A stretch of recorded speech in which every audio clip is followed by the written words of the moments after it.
Welcome to Clarity's Forge, a podcast where we unpack the complexities around matters of faith, matters of religion, and matters of culture.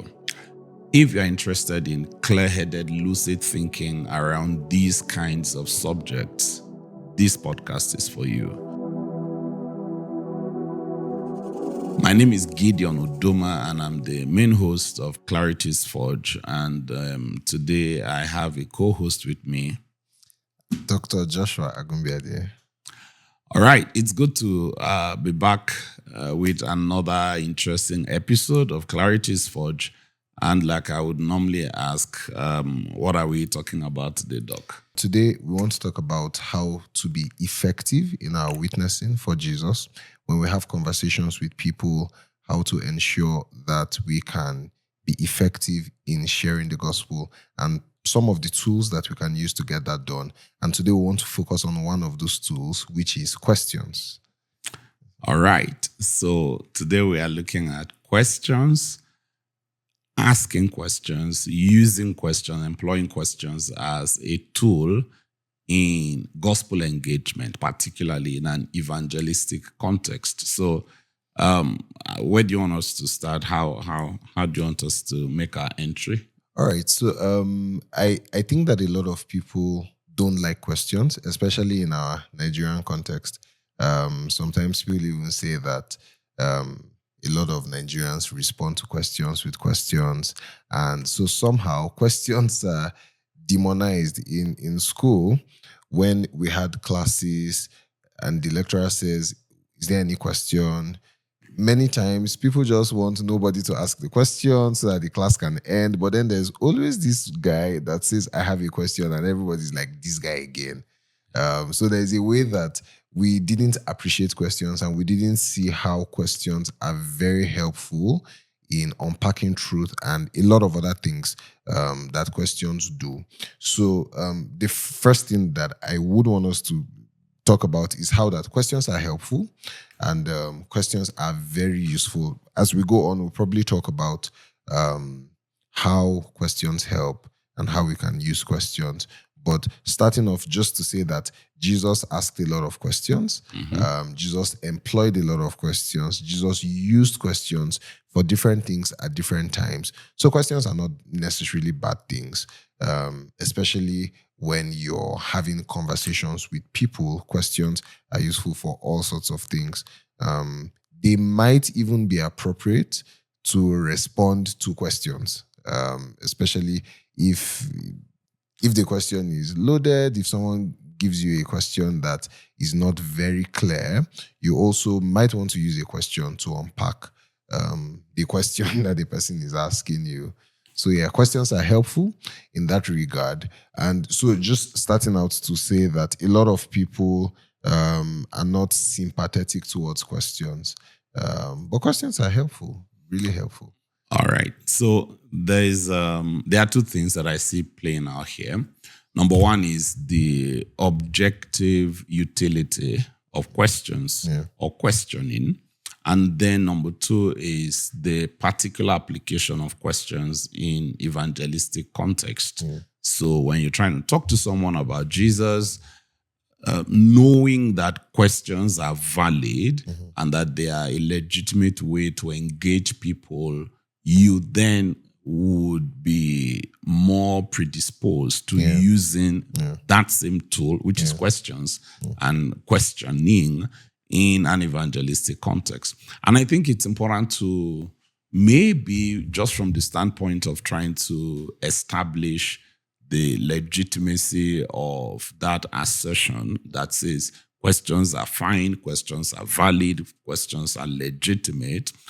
One of the things you said, which I think it's almost like a knockdown argument, is Jesus's use of questions. Jesus's use of question. In the New Testament, I remember once doing that study in a class, and we saw that, I just can't remember the figure, but I'm talking about multiple dozens of questions that Jesus himself asked in the New Testament, just 4 books of the New Testament, the Gospels, and you see Jesus asking all kinds of questions. And again, very interestingly, we see Jesus responding to questions with questions of his own. And so sometimes I used to teasingly say that if there's one way that Nigerians look very much like Jesus is in the fact that we answer questions with questions. Yeah. And Jesus began to do this from like the earliest of time. Yeah. He's 12 years old in the temple, and the parents come to find him after looking for him frantically for 3 days. And Mary says, "Son, why have you dealt with us like this? Why have you dealt with us like this? Your father and I have sought thee these 3 days sorrowing." Yeah. And this 12-year-old's response was, "How was it that you sought me?" More like, so they were like, "Why have you dealt with us like this? We've been looking for you sorrowing." And he goes, "Why were you looking for me?" As if that's not enough. "Don't you know that I ought to be about my father's business?" So it's a question after a question as his response to, the way he, as his response to the questions of Mary, his mother.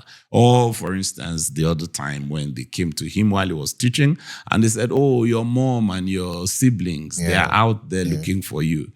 And then he goes, "Who is my mom?" And, or by what power and authority do you do these things? And Jesus' response is, "Okay, John's baptism, was it from God or was it of men?" And the people then didn't know how to answer. Not necessarily because they didn't know how to answer, but the answer was going to be very inconveniencing. And it was going to be more expensive to tell a lie. So it was a very difficult place that he had put them. Sometimes people say certain things to him and then he goes like, "How read ye the scriptures?" Like, how do you read the Bible? They're already asking him a question and then he's responding with a question of his own. So for me, much as it would be interesting to go into trying to establish some kind of philosophical basis and tease this out logically, just simply because of our commitment as Christians to the absolute impeccability of the life of Jesus. If we see something being modeled again and again by Jesus that is pertaining to Jesus's life in virtue of his personhood, or in virtue of him being a person and not just in virtue of his divinity, then I think that gives us all of the legitimacy that we need, properly understood anyway, all of the legitimacy that we need in order to say, okay, this has to be something good because Jesus used it a lot in his own engagement. So that's just about trying to justify or to legitimize the proposal that questions are legit, questions are valid, questions are fine. It's okay to work with them. It's okay to use them. It's okay to initiate them. It's okay to respond to them with them. Because we've seen all of that happen in the life of Jesus. And I don't know if there are any other particular instances or examples you want to draw attention to before we eventually narrow down to the evangelistic use of questions. Well, there are a lot of them. There's Jesus coming to his disciples. That one really intrigued me. "Who do men say that I, the Son of Man, am?" So he says who he is in the question, but he says, "Who do men say that I?" Then he says, "This is who I am." "Who do men say that I, the Son of Man, am?" And obviously, it wasn't because Jesus didn't know the answer to the question. Jesus knew the answer to the question, but he still asked the question nonetheless. And like you said, Jesus's use of questions, and of course, even just from the kinds of reactions that Jesus got when he used questions, it shows us that questions are really helpful to be used. A lot of us, especially in our presentation of the gospel, a lot of times we want to be very didactic, just saying things and putting it out there for people. But there are a lot of barriers that people can erect in their heart to the message of the gospel. Sometimes they think that you are coming off too strong. Sometimes they think you are not being gracious. Sometimes they think that you are being too preachy, and all sorts of issues can come up in their hearts when you're trying to present the gospel in that way. And somehow questions can help to circumvent those things. So in the life of Jesus, we see how he uses questions masterfully in his engagement with people. And like you said, we shouldn't be ashamed or afraid of using questions, even if it's in response to other questions. Yeah. Okay, so for some kind of clarity and compartmentalization for people, what would you say are the clear ways in which questions are useful? What do we do? What can we do when we employ questions?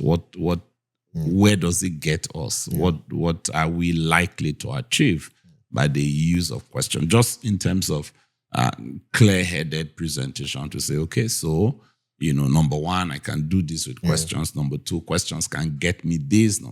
That kind of thing. Yeah. All right. So there are a number of ways we can use questions, and I would want to say first that, again, with the use of questions, many times tone and body language are very important, especially when this is situated within a gospel presentation context. If someone is using a question and the tone is sounding like, I want to beat you up, it's not going to get the job done. Yeah. So sometimes the tone that shows that you're really asking an inquiring thing, you're trying to inquire, you're trying to fish out information. That's a helpful thing to say just before we get into how questions help. But first of all, questions help to gather information. They help to gather information. Many times, you're talking with someone and you're trying to clarify their position, or you're trying to understand, not clarify, you're trying to understand their position. 1 Peter 3:15 says we should be ready to answer everybody. And so if someone meets me with a worldview or a religion that he cooked up in his house 2 days ago and I never heard of it, that's not an excuse for me to not be able to engage that person. And a question will be helpful so that I can get information concerning what he thinks. So when someone says, okay, I believe in whatever, say I believe in Buddhism. Even if I didn't know what Buddhism was, I can start to ask questions to find out what Buddhism is about so that I can respond to what the person thinks. It's also possible that there may be different versions of what Buddhism is. And if I just went off and started speaking to that, I might not know that what I'm responding to is not something that the person believes in. Maybe he believes in a different version, or he believes in a different idea of this thing that he holds. So when we use questions, we can find out what exactly is the thing that this person believes. I wouldn't want to spend 2 hours talking with someone and the person says, yeah, I don't think so. I agree with you. I don't think so. Yeah. Or what you have done is you have successfully knocked down a straw man, So I think that questions are helpful, first of all, to gather information. This is important even when you are evangelizing to someone and you don't have so much information about the person's worldview or the person's religion, or even how the person processes, say, the big questions of life. You can just ask clarifying questions. How did you come to know that, or how did you come to this conclusion? Yeah. What led you to believe this thing? How do you know? In fact, we went to do evangelism a while ago, and somebody asked me a question, and his question was, why am I talking to him about Jesus and his sins if the Bible doesn't tell us who Cain married? And I responded with a question. I'm like, how does who can married have to do with this thing that we're talking about? But by the way, who told you we don't know who Cain married? And he was speechless for a while, and then the conversation went on. It was a beautiful time. So sometimes questions help you, first of all, to gather information. So that you know what the person is saying, and then you are not responding to something that the person doesn't have in mind, because that's very possible. It can also help you learn. Again, because there are a lot of worldviews, positions, dispositions out there, questions can also help you learn. And I remember one time I was doing a course, and I had to interview someone of another religion. So I interviewed this Muslim lady, and I spent time just asking her about Islam. And it was eye-opening, because she said a couple of things that I had known, but she also said things that I hadn't known at the time. So questions help you learn. When you allow people speak, it helps you gather information about their viewpoint. And somehow there is a way that it also makes them see you as gracious. You're allowing them speak, you're allowing them talk, which is something that you may not be able to achieve if all you were doing was speaking at the person and say, I came to tell you this, I came to tell you that. The person might feel like you're not even listening to what I have in mind. And so questions help you learn, and they also help to make the person think that you want them to talk. So that's another use of questions. Maybe I'll say one more question before. So I think that questions also help to clarify confusing positions. Okay. There are, for example, or for instance, here, when we talk about the gospel, part of the reasons why we know that the gospel is true is because the gospel has an internal coherence. Every part of the gospel fits. There is no incoherence with the gospel, which a lot of people will say is one of the criteria for truth. If it is true, there has to be that internal coherence. Yeah. And many faith systems, or even naturalist, atheistic positions, don't have that kind of internal coherence. And questions help you to show the person you are talking to that the position you are holding onto is silly, right? But without saying that it is silly. So you ask a question, well, if you believe this is true and you believe this is true, how do you hold both of them together? And then all of a sudden, the person sees that, okay, there's probably something wrong with my worldview. The other way to say it would be to say, well, what you believe is silly. Look at this, doesn't make sense. And that cuts off the nose of the person when you're giving him a rose to smell. So it helps to clarify confusing positions. Sometimes what it even does is that it puts, like people would say, it puts a pebble in the shoe of the opponent. So even though the person doesn't even accept to be born again on the spot, the person goes home and he knows that something is wrong with what I believe. And then it helps to clarify a position, to show incoherence, to show that there is something wrong with this framework that the person holds to. So those would be that's like three uses of questions. Yeah. Okay. I think that's really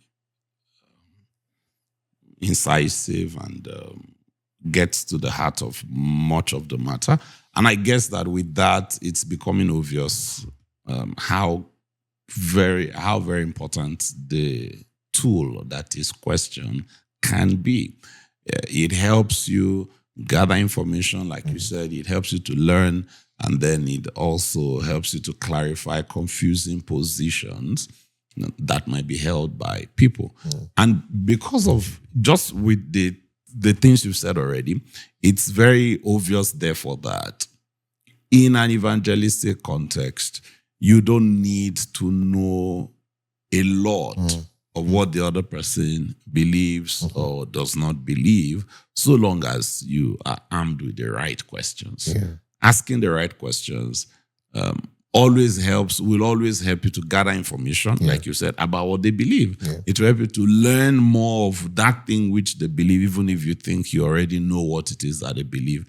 and it will help to expose the confusion or the conflict, the conflicting position, contradictions that may exist at the heart of what they believe. Because most times, when people are processing their beliefs, they process them quite separately, like it's disjointedly. Like yes. Yeah. So they are not immediately thinking how position A interfaces with position D, or how position B interfaces with position C. And so each position is taken as a position that is held, but never really brought together with all the other positions or assumptions to see if they actually all do gel together. And you therefore find at the heart of many religious systems these kinds of contradiction. And I think it's important to even say at this point that because Christianity is true, and it's not just true, but because Christianity is the only truth in terms of worldview that could help us to apprehend God, it means that Christianity would be the only system that is internally consistent as far as coherence is concerned. That the implication of that is that if you ask enough questions, you would be able to come at the contradictions that lie at the heart of every other faith system out there. Even if, like you said, it was cooked up last night and it does not yet exist in any textbook, it has not been studied, but then somebody has developed a faith system that they have pioneered. And so there was no way you could have been informed about it until you met with them.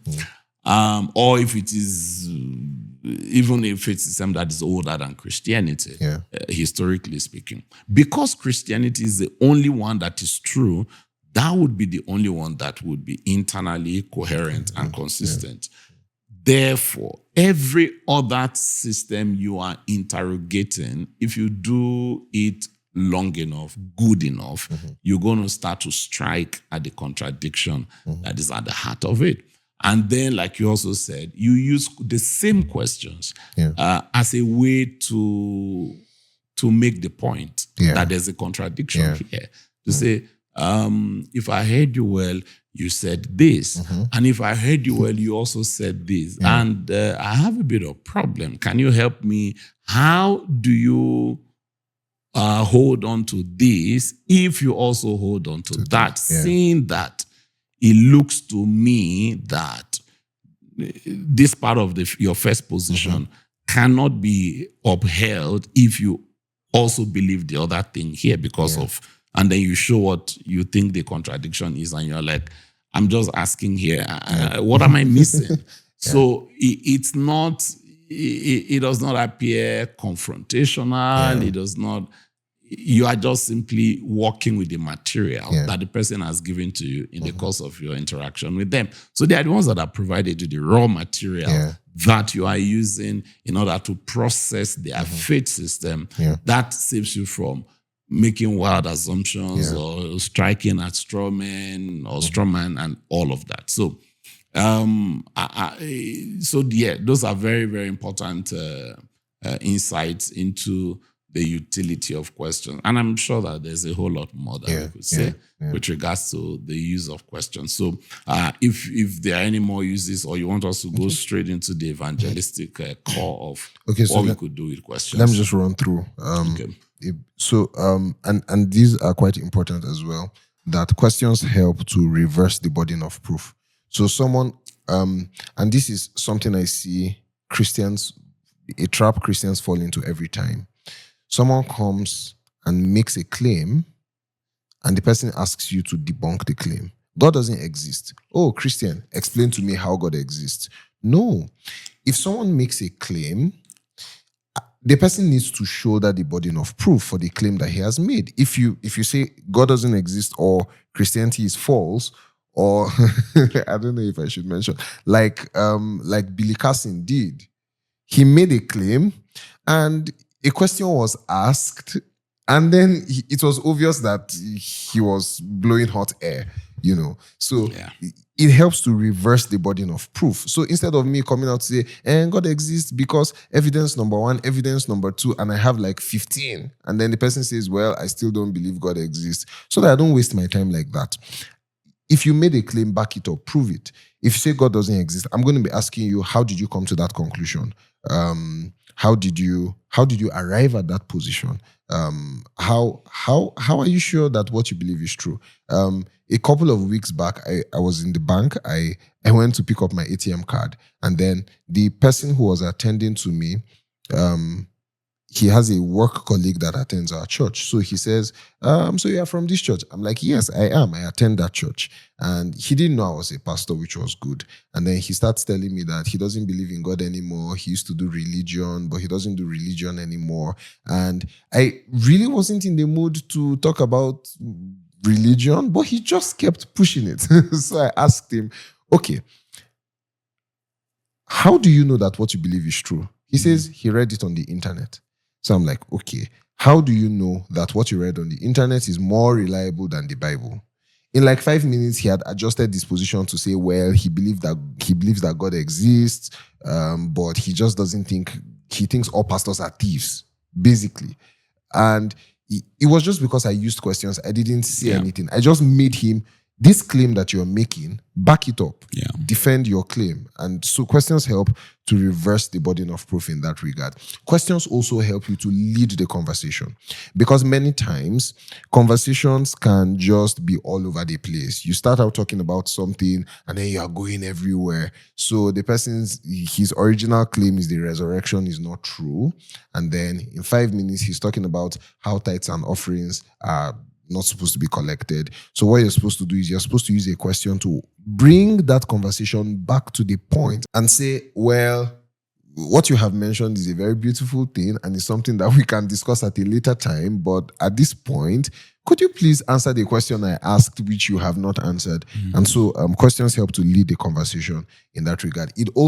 Questions also help to expose hidden intentions. So you see this with Jesus many times, that Jesus will perceive that these people are trying to tempt me. Like when they came to him and says, should we pay taxes to Caesar or not? And the Bible says that Jesus perceived. He knew that these guys wanted to tempt him. So he says, give me a coin. And whose face and superscription is on this coin. And then he gets at them like that. Or when they came to him and said, by what authority do you do these things? And he says, well, the baptism of John, was it of God or was it of men? And they didn't want to answer, because if they said it was of God, Jesus would have said, why didn't you believe him? If they said if it was of men, then the people would stone them. So sometimes questions help you to expose hidden intentions, because not everybody wants to know the truth. That's true. Some people are just trying to be nasty. Some people just want to throw a spanner in the works in the public space so that it looks like Christianity is for people who are not thinking. And so questions help to expose those intentions. There's something that I've seen someone do. Many times he has these open mic sessions when he has shows in schools, and then someone is just going on and on and on and on. And then he asks the person, if Christianity were to be true, would you believe in Christianity? And the person says no. And so what's the point of the debate? So why are we talking? Because even if I show you that Christianity is true, you wouldn't accept to be a Christian. So obviously this person is just trying to be nasty. So questions also help. I think I should leave it at that. Okay. That's very well presented. And every single point has very obvious application and applicability to evangelism and to engagement in missions and in how we propagate the gospel, because we see Jesus do that a lot also. And of course, those that were the immediate inheritors of that faith, of our faith from Jesus. And I just want, therefore, to say that in our day and time and in our practice of evangelism, now that everybody is first and foremost everywhere, and because of all the other social contexts in which we meet, learning how to use question can be a very powerful tool so much that you, in that sense, don't need to know a lot. Yeah. If you understand how reason works, you can go very far in evangelism, no matter what it is that people believe. Because all you need to do is to keep asking them questions, keep asking them questions. And the more you ask them questions, of course, the more you're giving them opportunity to talk. But I also want to say that from an evangelistic standpoint, it's important to realize that anything can get you there. Anything can get you there. And when I'm saying there, I'm talking about evangelism. Yeah. Anything can get you there. So, like, I don't even know, name the most random thing. Maybe you saw someone and the person has a wristband, or the person maybe is wearing a pendant or something like that. Or the person even has a tattoo on their body. And, so you don't need to lie, and then, so you can just go like, I'm fascinated. Fascinated by your tattoo. That doesn't say that you like it or you don't like it. Just fascination, right?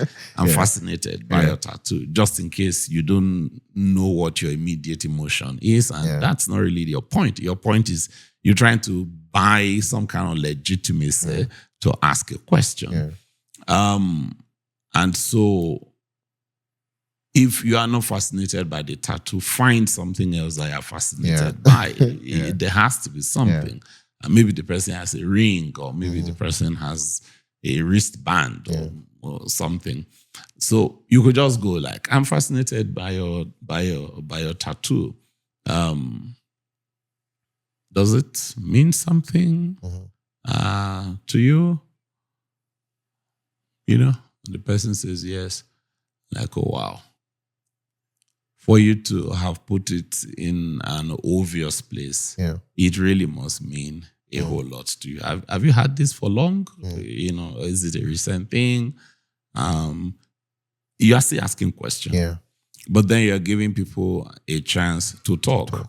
And as you begin gradually, you want to show genuine interest, really. That's why I said, if you're not fascinated with the tattoo, find something that you truly are fascinated with.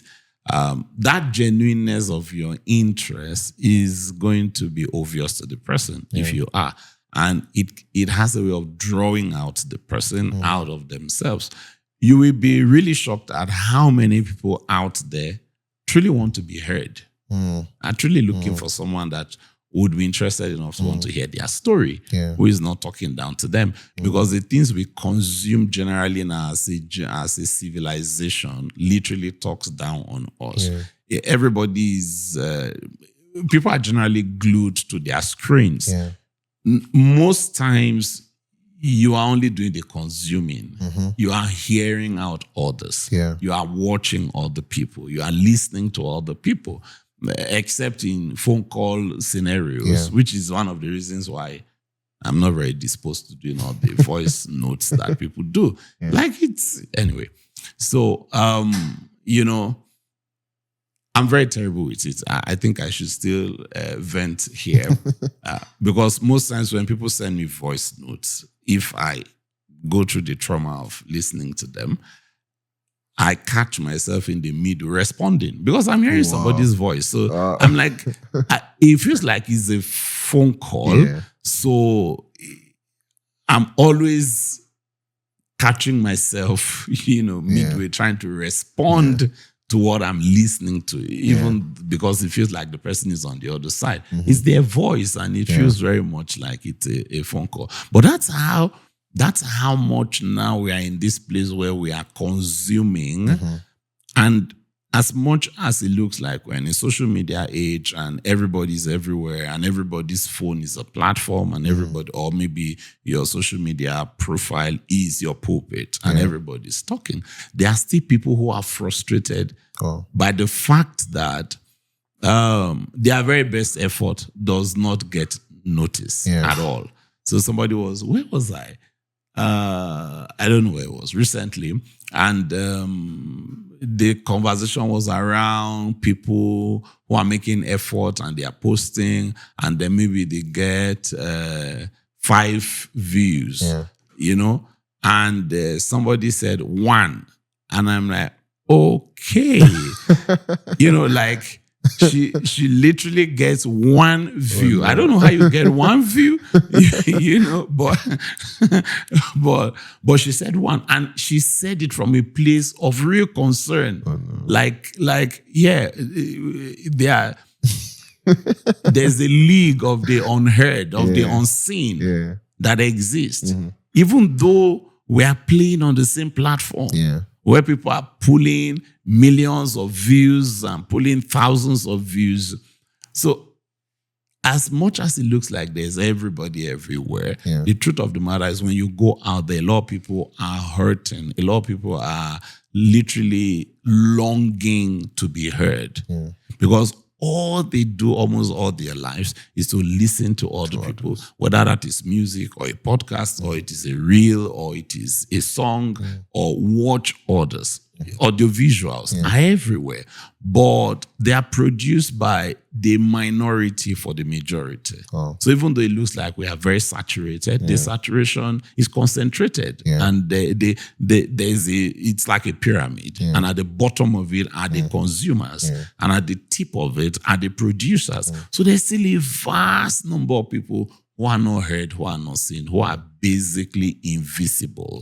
They feel invisible. So it can be more intriguing and even liberating for people just to have somebody show sincere, genuine interest. And that's why I said you lead with a question that you truly can connect with. You are not just trying to put up an act here. You are not trying, it's not a show.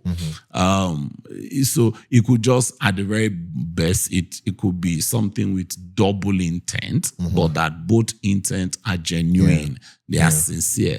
It's like Jesus sits at the well because he was weary with his journey, and then this woman comes. Was he truly wearied with his journey? Yes, he was. He was truly wearied with his journey. That's true. But that's not all the truth. It's also an evangelistic opportunity that he's wanting to take, because he probably isn't too weary to have gone into the city with his disciples. That would have gotten him. I mean, the trade-off is you use energy to walk into the town. Well, that's the price. But then the trade-off of doing that is then that you get to eat food on time. If you sit at the well, you are not walking into the city, but then you can't have food until people have gone and they have returned before you have your food. So, but then Jesus finds this kind of middle ground where he truly is tired with his journey, but it's also important for him to meet with this woman. So both things like that can coexist. So you are finding genuine areas of interest or fascination, and you are leading with questions from that standpoint. And to say, so sometimes you can just, go like, it must mean something to you, and the person will tell you what it means to them. And then you go like, maybe you could ask things like meaning. Most times we talk about things meaning a lot to us. And sometimes I think about it, the whole idea of meaning. Why are we so drawn to meaning? What does it mean? What difference does it make that something means something to us and it doesn't? And I don't know if that is something that you have thought about. My point is, you can get there with anything. Football, weather, it's rainy, it's not raining, it's snowing, it's not snowing, the weather is erratic, whatever it is. And unreliable. Sometimes the predictions, the forecasts don't work. And it's like, it will really be good to have like an infallible weather forecast. Is there anybody that can tell us something that we can truly, truly believe? Because even the best effort of those who are predicting the weather, sometimes it just completely goes off is not close at all. Yeah. And then we have politicians who are lying to us every now and again in general. Like, do you know what we can really trust? Is there anything you found in your own experience that, and you ask that question and kind of leave it a bit open-ended. And sometimes it just gets people thinking and like, yeah, now that you said it, and you're already having a conversation. Yeah. The fact is, this person has been seen. Yeah. This person has been noticed. This person suddenly doesn't feel invisible anymore. This person suddenly appears to be more important than your phone. Yeah. Because nobody is as important to anybody these days, it seems, like the phones of the individuals. And so probably even if their phone was dead, they're going to find something else to use to keep themselves busy. Some gadget. They could just fiddle with their smartwatch, wristwatch or something. So to abandon all of that and to ask somebody a question could be such a beautiful gesture that is appreciated in ways that we as Christians generally may not appreciate. Yeah. There's a sense of community that we have as Christians where we are meeting and then we have fellowship. Yeah. It's not the same for everybody. I know people go clubbing, they go to parties, but come on, it's not the same thing. There is everybody is basically like an active observer, which is very different from what we do in actual worship. And so sometimes we take it for granted that everybody has the kind of thing that we do have, and it's not true. So when we lead with questions, evangelistically, I'm saying you can start with anything. All you are trying to do is show genuine concern and walk it until you feel comfortable enough to maybe make an input. The other thing again is when you ask people questions, then it doesn't feel so much like you are trying to shove down something, you're trying to push something on them. Every question comes out of an answer, generally. I mean, there could be exception to it where you are maybe changing topics, but other than that, most times there will always be a relationship between an answer given and the question that you ask. So it feels that organic. It feels organic, which is also part of the raw material for authenticity. So there's that sense of authenticity that goes with it. And if we're going to be effective witnesses in this day and age, we absolutely cannot do with these tools. And today we are looking at the tool that is question. But then I think it's also important to, before we try to wrap this up, I think it's also important to talk about the reverse. When you put yourself in a place where you can be asked questions, because at some point you not only want to hear what other people have to say, it's also important that they hear what you have to say. And sometimes, again, questions can come to the rescue. You set yourself up to be asked questions. Because when somebody asks you a question, they are literally saying to you, talk to me. Talk to me. Nobody's going to feel offended that you are answering a question that they have asked you. They may not like the answer, but they can say, why are you talking to me? Because the why is your question. That question is exactly why I'm talking to you, which means you are the one who called for it. You can no more say I intruded into your space or something of the sort. So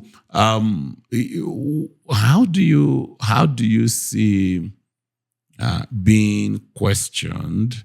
How do you see it play out, or what do you think is a general approach of Christians to even putting themselves in a place where questions can be asked? I think a lot of Christians are averse to questions, generally speaking.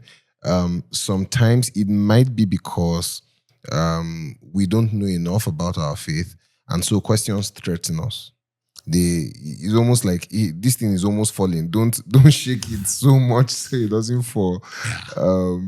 And I think that as we learn more about Jesus and the Bible and God, and we interact with Him, we become more convinced of the truth, and so we are happy to answer questions. We're happy to answer questions, which is something that a lot of people don't have, but should have. We should encourage questions. We should even what's the word? Create the opportunity for people to ask questions. We should curate it. I remember I had a shirt one time, which I really want to make again, that has "Ask Me Anything About Christianity," and I used to wear it every time I was traveling. And for the longest time, nobody asked me anything. But one day I was at the airport and someone actually walked up to me to ask me a question about Christianity. And we had a conversation at the time. And so Christians should have the kind of atmosphere, if you like, where people can ask questions about Christianity. In fact, the context of 1 Peter 3:15 is these people are suffering, but they are acting in a way that is different from the context. And so people come to ask them questions. And then the apostle says, be ready to give an answer, So if people are not asking us questions, we may not be able to do as much as we can do. So the way that we live our lives, the way that we live in a way that is countercultural, different from the world, should make people ask us questions. And we should even be trying to orchestrate those kinds of opportunities. Because like you said, if someone asks you a question, the person cannot complain that you're answering the question. Yeah. You asked me, for God's sake. Yeah. So I'm just answering the question that you asked. So I do think that we need to be posturing in such a way that people can ask us questions. We need to be open to people asking us questions, and we need to be showing them that we appreciate that they ask us questions by answering the questions without making it look like they're bugging us or we're threatened and we really don't want to get into that. Almost as though if we talk about our faith, the thing will collapse. So Christians, we need to do better with that. Yeah. Okay. While you were talking, it just occurred to me that especially when you are the receiving end of the questions, it's also important to realize that you don't know everything. You don't know everything about Christianity. And it is better to not give an answer than to fabricate a terrible response.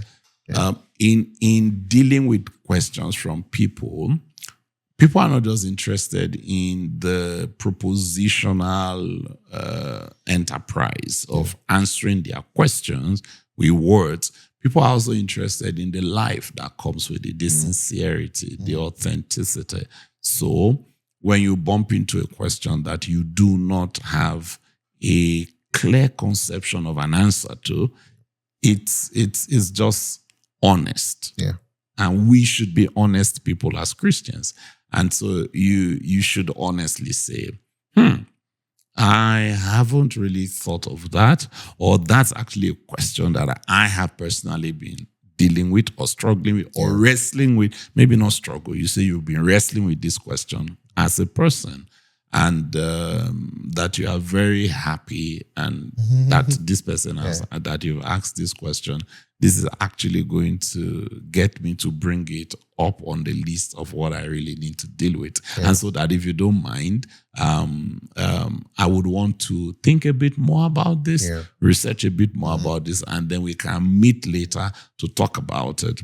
That's going to be, that will make a more powerful impact on the person than rambling to try to cook something up that neither convinces you nor the person that you're talking to, and that is also probably not true. So yes, while we want you to put yourself in a place where people ask you questions, it's also important to realize that you are finite, you are fallible, you are not omniscient, you don't know everything. Nobody does. And so when you get into waters that are different from the waters that you are used to, it's just the Christian thing to do is to acknowledge that, I'm in those kinds of waters right now, and I'm going to learn how to swim these waters. And when I do, I'm going to come take you for a ride. That way you can live with integrity. Yeah. And that actually possibly even helps you to keep the door open for ongoing dialogue and conversation. Yeah. Because now there's something you need to go research and come back on, and which means that session of engagement can end with some kind of appointment. Yeah. Right. So like if you give me a week, maybe today's a Wednesday, for instance, you say, so if you give me like some 6-7 days, maybe next week, Wednesday, I can come back to you with an answer if that's convenient. Otherwise, you can let me know anything after Wednesday next week. Yeah. That would be convenient for you. So in that very process, the person's question needing to be answered has bought you another opportunity to have a meeting with them, which actually is a net positive, as it were. So it's important. I wanted to add that as we put ourselves in a place where people ask us questions, it's important that we are sincere when we really do not have a clear answer to the question they are asking. The thing that you take at the back of your mind is the problem is local. That means you are the one who does not know the answer. Yeah. There is an answer in God. Yeah. So long as the question has to do with Christianity, there is an answer. That should all the more inform the confidence with which you can tell this person that I'm going to come back to you with an answer. Because if it is Christianity and the question is legit, there is an answer somewhere. You just haven't, chanced upon it yet because Christianity is true. Yeah. That conviction means that there's an answer. There is an answer. The worst case scenario is that the answer is simply and ultimately just a person. Yeah. Certain things are only resolved in the face of Jesus to say. And it's not difficult to also show that when you're talking to unbelievers or to non-Christians, the fact that some answers are not propositional, which is ultimately the ultimate meaning, use ultimate, a lot. But but in the ultimate sense, the apex, the highest form of this whole thing we are saying is personal. All right? When we say Jesus is the answer, he is the answer. He does not just know the answer, he is the answer. It's like Jesus said, I am the way, I am the truth. It's not like I have truth. It's not like I know the truth. I am the truth. So you do not have the truth, therefore, if you do not have Jesus. As far as truth in its ultimate context or ultimate sense is concerned. It's the same thing with answers, that the ultimate form of answer is actually found in the face of Jesus, which is to say that there are certain times that Jesus answers us with our words. There are certain times that the answers that God brings to us is just presence. It's just knowing that God is with me answers the question, even the questions that have no answers in that sense. And this is part of the beauty of being a Christian. I think we can go on and on and on and on about this kind of thing. And I'm just going to, maybe a bonus tip here. Sometimes you should always try, if you try to do evangelism like in groups and in teams, it's always good to not assume the same position every time. That is to say, sometimes it's good to go out with someone or people who are ahead of you, so you learn from them. And then at other times, you should reverse it. Find people that are much younger than you, less mature than you in the faith, where the burden of leadership and responsibility, where you will be forced to be the one to step up to the mic, as it were, and then you go back from that into joining again where you can be a bit subordinate, and then you get to learn. Then you snap back into a scenario where somebody is looking up to you, which means if it's gonna happen, you are gonna have to make it happen with God, whatever that, however that plays out.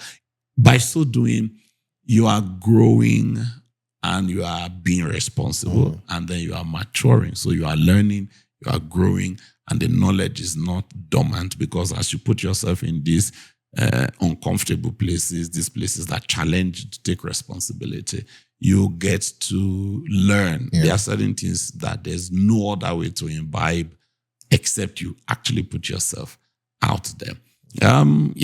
Any closing thoughts? I think I just thought to say that when we discuss with people, non-believers, people who are not Christians, and we're talking about things, part of the ways that we can lead people to the cross is by leading them to answer the big questions of life.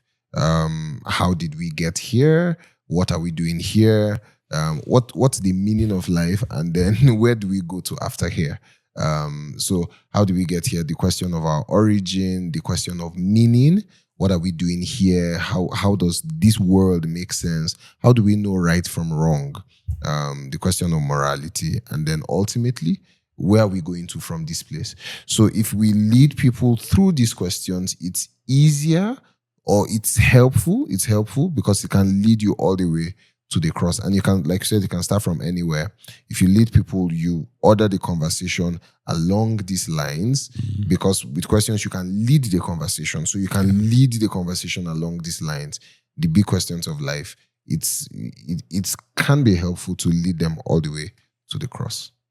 All right. I think we are going to be doing a bit more around these questions, these matters of tools, to say tools of engagement. And today we have just done a bit of a cursory, taking a cursory look at the tool that is question asking. And because a number of the scenarios out of scriptures are very familiar to many people, we believe that you have found this quite enlightening and interesting. And we hope that this inspires you to put yourself more out there, knowing now that you don't need to know a lot per se. The worst case scenario is just put yourself in the place where you do all the questioning, and then the other person does all the answering.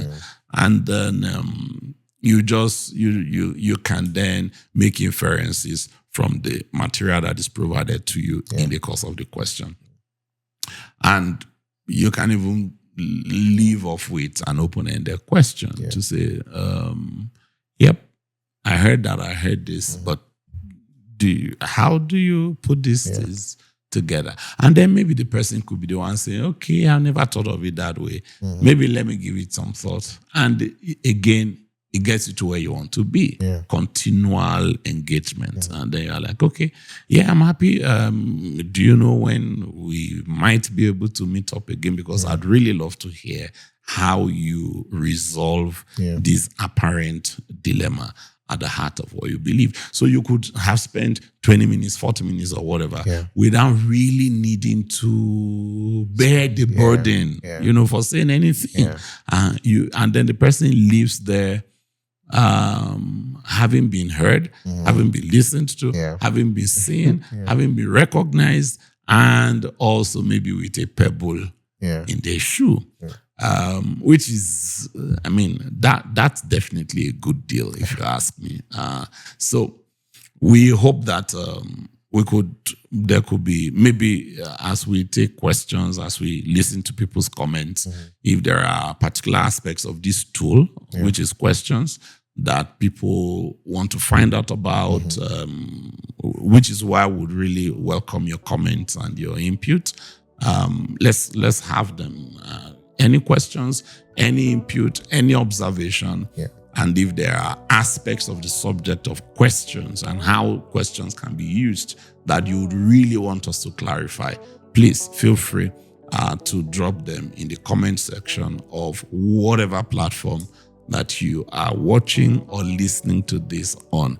And with that, we come to the end of this very interesting episode about the use of questions as a tool in our engagement with other people, particularly non-Christians. And so until we come back to you with another episode of Clarity's Forge, we're going to say, keep thinking. All right. God bless you.